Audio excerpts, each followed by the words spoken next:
staff is recommending is that we look at this as a whole. We look at the whole project at the 320,000. We looked at the overall total number of services potentially there, and that we break down that a new lot with a lateral, which is one of them, would be at 100% of the cost. So that lot would pay $16,821 to make a connection. The 6 new lots in that potential new subdivision would pay $8,410 per service at the time they connect. And then a new, an existing home would pay the $2,742 at the time they connect. Now, this is in addition to the other fees that are required for any sewer connection, which are typically a connection fee. Right now, I believe it's $265 for that connection fee. And then the impact fees for Timpanogos Special Service District and for Pleasant Grove City. Typically, you're in the range of about $3,000 for those, but it'll be whatever it is for those fees at the time they make the connection. And so that's our recommendation, is to stick with that. Let's make it even for everybody. Let's move forward. This is a huge benefit to them. This is a substantial savings to what they would have paid to be able to get this done. It's a huge value to have available to them. They would reimburse at the time that they need to connect. So if their service fails, if their septic tank fails, rather than putting in a new septic tank, they would need to take this option, make the payment, and make the connection to the service line. What we're looking for tonight is some direction with regards to this and making sure that we're on the same page of what we move forward to make agreements with the residents about. We would go then with an agreement that indicates this is what the council's direction is, and then would come back to you with a resolution for each one of those homes to be approved. So. Any other questions for Marty? So then Are I they ask, on septic right now? Yeah. Yes, all of Yes. those homes are currently on septic. Well, except just the north, couple. right? Say that again? Just the north, or is it north and south is on septic? All of them. Oh, That's all why, of them. the sewer They don't main have was any. never there, so everybody's on septic. Yeah. The net benefit to the city is eventually people are going to get off septic. The benefit to the resident is they don't have to pay this right away, only when they connect. There's some that don't want to connect right now because their septic's working just fine. So we're not forcing that on them. Yeah. But it's also sometimes, they're getting a discount that the city's offering to have this happen. And we feel it's a fair deal, and it's consistent with what we did up in Manila on 4,000 North. Very good, thank you. I think it's extremely fair for these property owners, and so council, are we in agreement? Said you, Yeah. for Well the done, staff Marty. to move Thank you. forward? Okay. We'll prepare the agreements and bring them back to you for Okay. approval through resolution. All right, thank you, Marty. Now we'll go back to 10A. And we've already to consider for adoption ordinance 2020-25, amending Title II, Chapter 2, subsection B, Library Board of the Pleasant Grove Municipal Code, updating and making technical corrections to the chapter and providing for an effective date. General Counsel.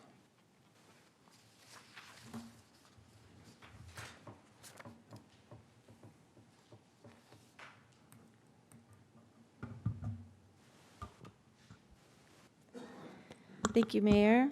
I apologize. I was talking to my Marine who is deployed right now out in the hallway, so I apologize I wasn't in here when this He's item was deployed to called. the hallway? No, I was in the hallway. No, He's I'm deployed. sorry, I He's knew. somewhere in the, no, they only have internet service at very limited time, so I haven't got to talk to him for about a month, so it was good. What a thrill. This ordinance is being presented for your consideration at the request of the library board. They had been reviewing their bylaws and also looking at some of the language that was in the ordinance. And over time, they have started to operate in a little bit different manner than we had originally set forth in the ordinance. And so we're just really making technical changes. There isn't a lot of substantive changes. We're bringing it up to refer to the library and arts director instead of the leisure services director in some instances. Also, there's a little bit of a conflict between the state code with regard to how the librarian the library and arts director is selected. And it says that the library board is supposed to be in charge of that, and that's not how we work it here in Pleasant Grove City. But our ordinance was mirroring the state code. So we've made changes to just provide for their input on the hiring committee, the interview committee, but provided that it's the mayor and council's appointment. Ultimately, it's your decision. And then the other significant change that we made was in the penalty section. Before, if you failed to bring back a book or you damaged a book, you could be charged with a Class C misdemeanor. We changed that language, took that out, and just made it a civil penalty of paying for the cost of the damage and a processing fee, which also mirrors the new state code. And then funding, there was also some language that was inconsistent in the funding section with regard to budget. The state code gave the library board more budget authority than they actually have in our system. And so we've modified that language to just say that that the library budget will be handled in the same manner as the other departments of the city, and that they will be submitting budget requests to the city council for final approval. Before, the language made it sound like they were responsible for preparing their own budgets, and so we changed that. That's about it. And then the bylaw packet, the bylaws are also in your packet, and they are asking for your approval on those as well as the ordinance changes. Isn't anything significant in those either. They pretty much just mirror what we've done in the ordinance. Any questions? So has this been gone through in the entirety for the library board? Because I swear we talked about some of these changes before. So we have talked about them, and it was my fault that they didn't get on the agenda earlier. We had a library board member email me some questions about changing the ordinance with regard to changes they were proposing in the bylaws. As I went through that, most of what he was asking was actually not possible because it would have been in conflict with the state code. And so a few of these things are reflective of his questions, but most of the questions that person had, we really couldn't change because it would have made us be in conflict with the state code. So, yeah. Okay. So the library board has seen the bylaws, and Sherry has reviewed the proposed ordinance amendments. I don't think the library board's looked at the ordinance changes in its entirety. And so is there anything else that needs to be changed, or everything else is It current? should be it. And there is some confusion. One of the things that's a little bit hard to explain is our code talks about the librarian, and it was felt by the library board and the library and arts director that's sort of an antiquated term, and they wanted that changed. But really, it's a defined term in the state code, and so even though it sounds odd to our ears to use that word, and it may not reflect what we understand our library and arts director's role to be, we still needed to leave that term in the code because it is a state code defined term. It's just things like that they had questions about, that as I reviewed it, we just came to a conclusion that some things could be changed and some things couldn't. Any other questions? Thank you, Dina. Thank you. I would, if there's no other questions with the council among us, I would ask for a motion on ordinance number 2020-25. Yeah, that's correct. All right, I'll make a motion that we adopt ordinance 2020-25 as read by the mayor. Second.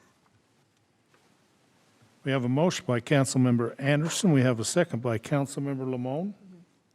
And this will be a roll call vote again.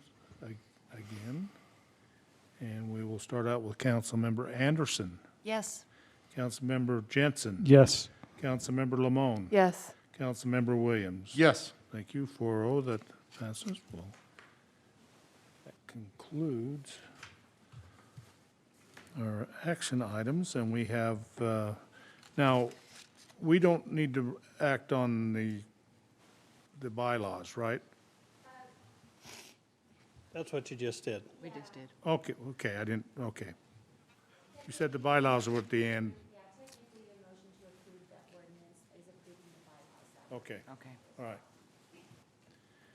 Okay, we'll now move back down to item 11, our 11B, discussion on our capital funding projects. Mayor, Council, as you are aware, the city received some federal funds, which were under the CARES Act back in, April is when the CARES Act was passed. The funds were funneled through Utah County to Pleasant Grove City. We received the funds in July.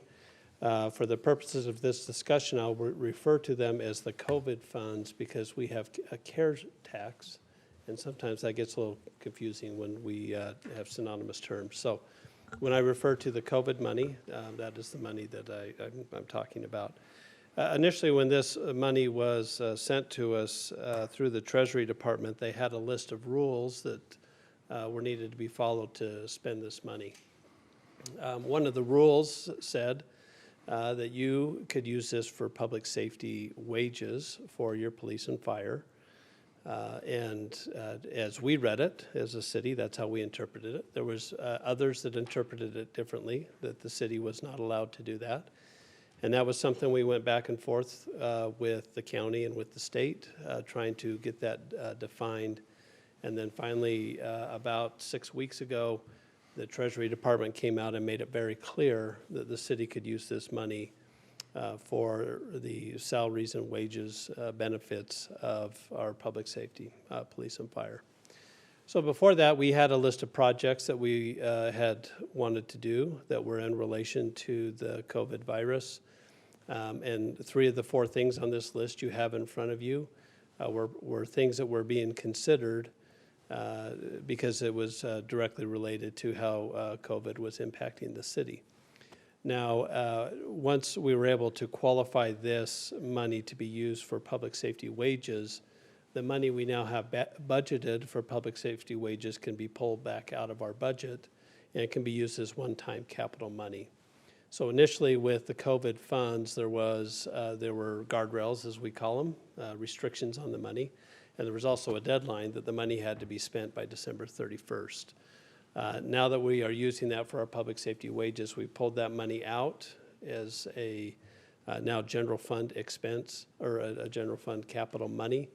And so we no longer have a deadline on the money, and we no longer have necessarily the COVID restrictions. Now, like I said, 3 of the 4 items were being contemplated as something to help the city in regards to the COVID virus, and those are things that we thought still made sense for us to carry on. And one of the items I'll talk about in a minute is something that wasn't necessarily related to COVID, but now there's an opportunity for us to make a major improvement in our fire department with the use of this money. So you have 4 things in front of you. Right now, at this point, we have about just over $2,082,824 of that COVID money, which is currently unallocated. We have asked the department heads for their supplemental requests for capital projects that they would like to see done. We are still working through that list. Denise and I met with the department heads last week for them to go through and prioritize the list. We'll put that list together, Denise and I, next week, and then we'll sit back down with everybody in the room, department heads, myself and Denise, and we'll go through all of the requests and then present that to you on December 1st. The reason these 4 items are in front of you are these are things that there's a little bit of a timeliness thing and things that we'd like to move forward in a sense that if there are questions or concerns about anything on here, you can let us know. The official budget amendment that we will do on this money will be December 1st, but there are things that we can start putting into play now before we actually need to spend the money. So first on the list is a citywide security system. Initially with the COVID funds, this was an opportunity for us to update our security system in this building we're in, the police and fire building. There was a company that came in and did the security for this, and we would like to do this on all of our buildings, so City Hall, Public Works, Recreation, Library, and have a universal system. And the beauty of the universal system is we can create a key card, and we can go through and assign what doors that opens per a card. And so for those that we want to have limited access, we can limit the access. For those that we want to have all access, we can give them all access. So to be on a citywide system will be very beneficial to us. And part of it too was getting rid of keypads and things like that we had on some of our facilities in order to punch that. So that was a COVID issue to try to stop the spread of numerous people punching into a keypad. So we'd like to proceed on this, and this is something that we are working with Stone Security. They're on the state contract. This is something that they can start putting into play fairly quickly. We've already had numerous discussions and pared down the list of where we feel that would be necessary. Any questions on that? So this is this figure from a bid they give you or a rough estimate? That's an estimate at this point. They have given us a more solid bid. We have left ourselves a little leeway if there's a couple bathrooms we want to end up adding at some of our parks.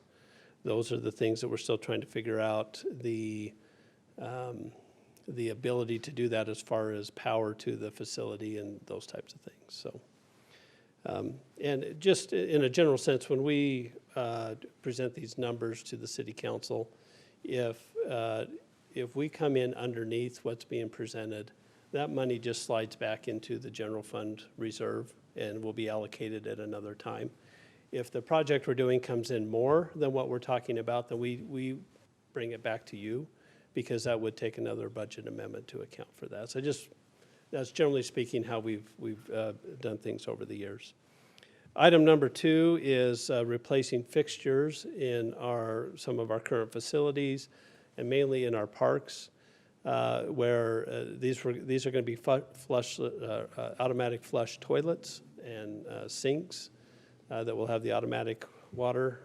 And then one of the big things is replacing our water fountains to allow for, if they have a bottle, that they can put it under there and fill up their bottle, as opposed, now there's still the opportunity to hit the button on the side and take a drink, but a lot of people carry water bottles with them, and they're very handy.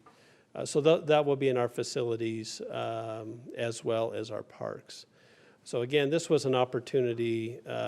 Some of our parks, the fixtures, I'm sure, have been literally decades since we've changed some of these out. So this is an opportunity for us to really spruce up our parks and some of our facilities where we have old fixtures. Any questions on that? The next item is our fire apparatus. Right now, we currently have a lease that we went into in order to purchase the tiller or the ladder truck. And that lease has another 1.5 years on the lease. And what we would like to do is pay that lease off a year early, so that we could take that operating money that is in that lease and use that to buy a new engine. So our current, which is different than the ladder truck, the engine is our second big apparatus that the fire department uses. Our current engine, lots of repairs, it's costing us money in that sense, and it's time to replace it. In order for us to order one of these, the turnaround time is somewhere between 9 months to 12 months in order for us to get a new apparatus. So we'd like to get that clock started now, as opposed to waiting till the lease expires, which would be July of 2022. So if we can pay that lease down a year early, we can get that engine a year early. So we'd like to allocate $160,000 of that money for that. Any questions on that? The last is the hazard pay stipend. This was something that was being considered when this was COVID money. Or when there was the restrictions on the money. What this allows is for the city to compensate employees through a stipend program for the idea that as a city, we didn't have the ability to just shut down like some businesses. We don't necessarily have the ability to have people work from home. So when you look at the services we provide, police, fire, public works, parks, even our admin, we're a service industry, so we have people that are coming into our offices that need services. So generally speaking, we had people here and have had people here ever since COVID has become a thing. Now, we did have our library and our recreation center for a time were shut down. The library got relatively open, they weren't down too long before they created the curbside program where we were able to function of some sort. The recreation center was down for close to 2 months, a little under 2 months, before the state lifted their restrictions on that, and I think we were one of the first to get our recreation center back open, if you remember those discussions that we had back in May. So what we're asking for here is an allocation that the city would allow us to use, and for the admin then to go through and deem the different levels. Not everybody had the same level of potential exposure to COVID. And so we would tier people and slot people, and we would have a different way of doing it with our full-timers as we do with our part-timers. So with that, administratively, we'll take care of that, but this is something that we'd like to get done sooner rather than later. Are there any questions? Yes. Go ahead. This is one-time money. Oh, yes, thank you. So just with this understanding, particularly with the stipend, is a good that you're bringing this up. This is one-time allocation of funds. And so if we're going to do something similar to the stipend, there needs to be an understanding that this isn't something we're going to do until COVID goes away, because we don't know when that's going to be. So this would be a one-time stipend, which would, in essence, cover us through the duration of COVID, whenever that is. Because it's a one-time source of money. We're not getting this money replenished every year by the federal government, so that's why it's considered a one-time cost. Thank you, Eric. Any other questions for Scott? It looks like that leaves us just over $1.2 million more to allocate Yep, in the and future. and so we'll have that list for you on December 1st. So we'll have the budget amendment for these. We'll have the list for you to review on December 1st. Based on your input on that, if there's things you want to take away or add to that list, we can have that discussion then, and then we'll likely do a budget amendment to allocate those funds sometime in January. Okay. We good, council? Yeah. Thank you. Okay. Thank you. Well, don't leave too soon, Scott, because I think we're at item number 12. Or you can do it from your chair there. Review our December 1st meeting. So for December 1st, we do have a couple items. I just mentioned two of them. We'll be reviewing future capital projects and also a budget amendment. Tonight, we were, in our work session, we're going to have the Arts Council and the Beautification Commission come and give you a report. With the governor's announcement on Sunday evening, we figured it would be best to limit the number of people that we had here tonight. So with that, we asked them to come on December 1st. They will be able to come, so that will be in our work session. They will come and do their presentation to you. So the work session will have both those presentations, and then we'll talk about the capital funds in the work session. In our city council session, then will be the budget amendment. And I believe, Tina, you said you had another item. Remind me what it is. You remember?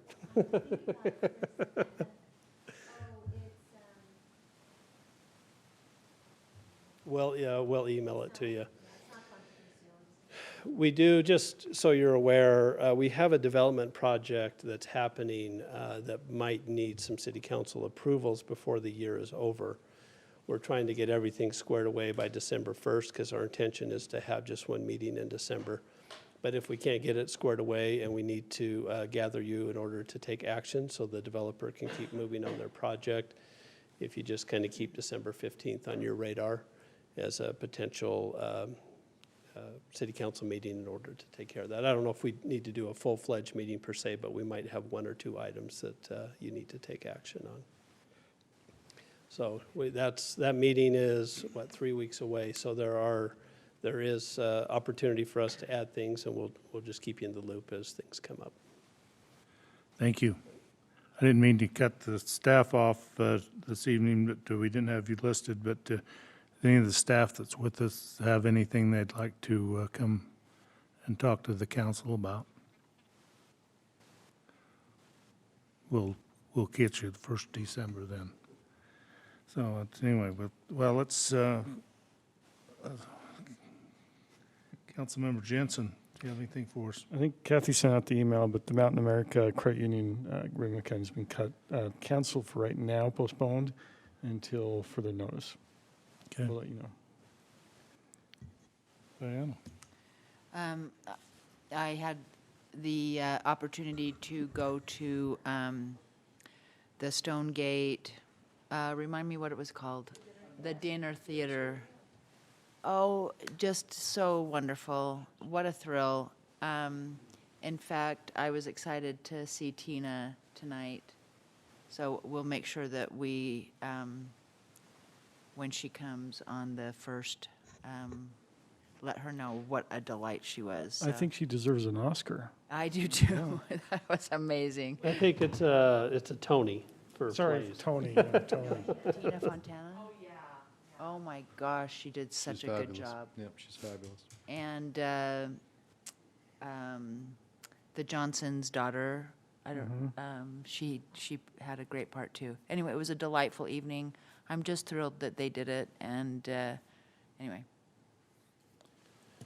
So I want to support them in that. Yep, very good, absolutely. I don't have anything other than that as well, so that's good. Sid?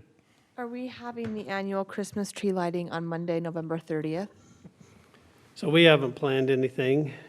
Do we want to get a few people together and kind of talk through that, see what that looks like? Yeah, Would you like to be involved? sure. Is any other council member, like mayor or anybody like to be involved? Oh, Other what than was that that, again? I can't hear you, Sid, with your mask on. Then November 30th, always the Monday after Thanksgiving, we have the Christmas tree lighting. Oh, yeah, I'd be like, in the past, Ryan Walker has been the one, the last Yeah. couple of years that's done that. And we probably just But we said probably don't maybe. need to go maybe as big Yeah, as we yeah, did. we'll probably be scaled back a little bit. And as then far did as we that's get the concerned. lights up at the library, the new lights? So I don't know, I don't think they've installed them yet. Is that going to happen for the Christmas? Because I thought we Yes. approved that. They were putting up lights this weekend. Oh, but like the professional lights like No, on I these two think it's buildings? the contract, the contract company that You're- we, December 4th for Jellyfish. Yeah, we paid our half to get oh, the lights ordered, but let's get her done. My understanding is it was going to be before Christmas, so Oh, okay. December 4th. I don't know if it's going to be ready for November 30th, but, yeah, but we're working to get them up there as soon as possible. Okay, so that will be the new ones at the library. Yeah, Okay. yep. And then is there a reason that the police and fire are on every night? Their lights? Are they on every night? Yeah. yeah, they're blue. Blue and red. I'm guessing it's for the holidays.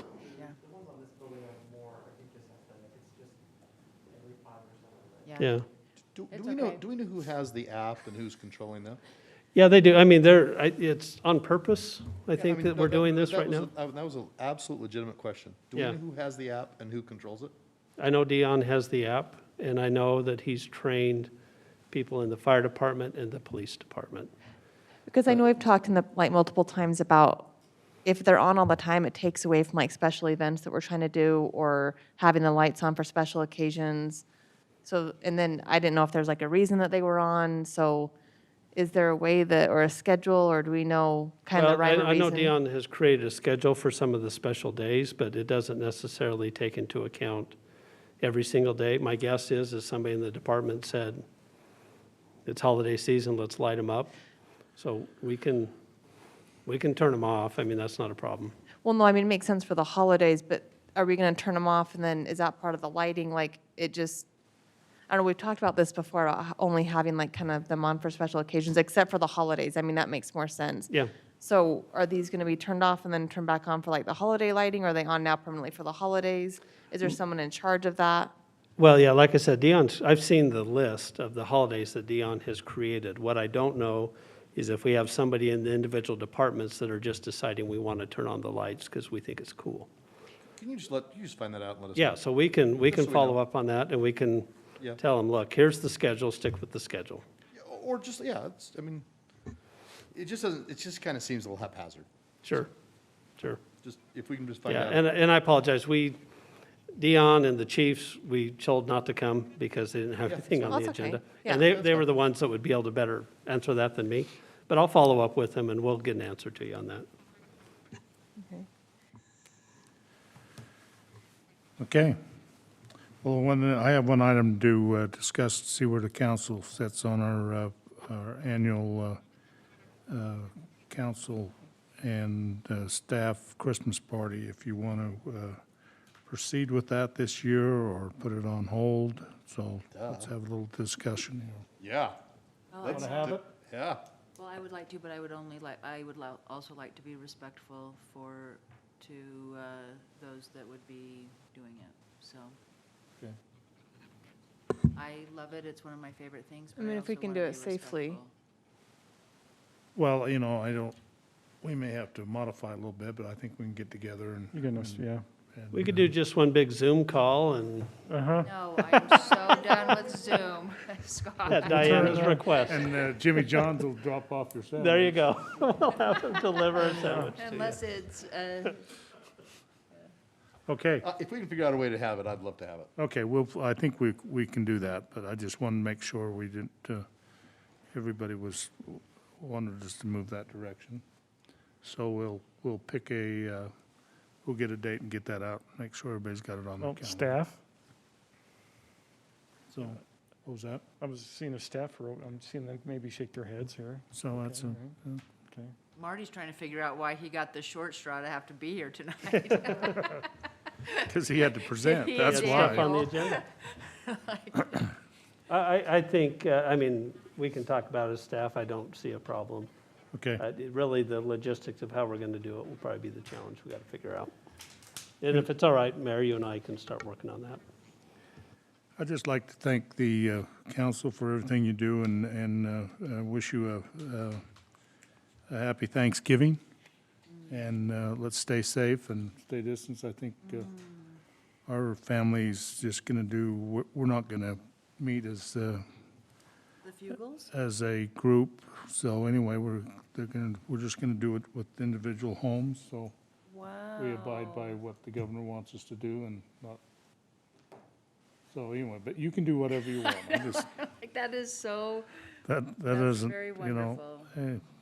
doesn't bother me at all to be alone with my good wife. So anyway, but, and we'll just wait for another year. But, and with that, we do have a need for a closed session this evening. And for discuss pending and reasonable imminent litigation. And ask for a motion to adjourn to our closed session, and after which we will re-adjourn, but we will not make any, vote on anything or have anything after which we'll just close. So do I have a motion? Mayor, I'll make a motion to adjourn tonight's council and reconvene in our closed session. We have a Second. motion by Councilmember Williams, second by Councilmember Jensen. All in favor, say aye. Aye. Any opposed? Motion carries.